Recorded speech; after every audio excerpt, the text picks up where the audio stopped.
দাঁড়ান দাঁড়ান এই দিক দিয়ে এখন একটু স্যার দিয়ে দিন।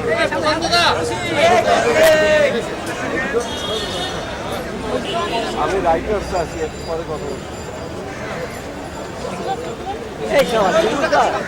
চন্দন এখন 12টায় টাইম ছিল না, চন্দন টাইমের 12টা এখনো হয়।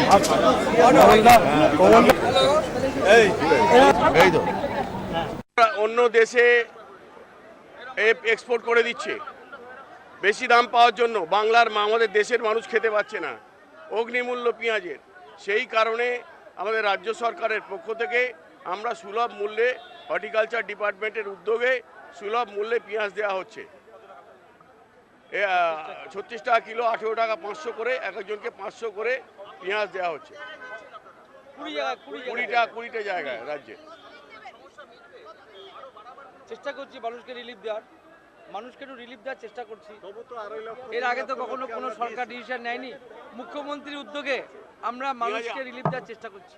আমাদের উৎপাদিত পেঁয়াজটা উঠে গেলে আমরা যে উৎপাদন বাড়ানোর চেষ্টা করছি, বাঁকুড়ায় যে পেঁয়াজ উৎপাদন হচ্ছে সেটা উঠে গেলে নভেম্বর মাসে উঠবে, তাহলে দামটা কন্ট্রোল হবে অনেকটা।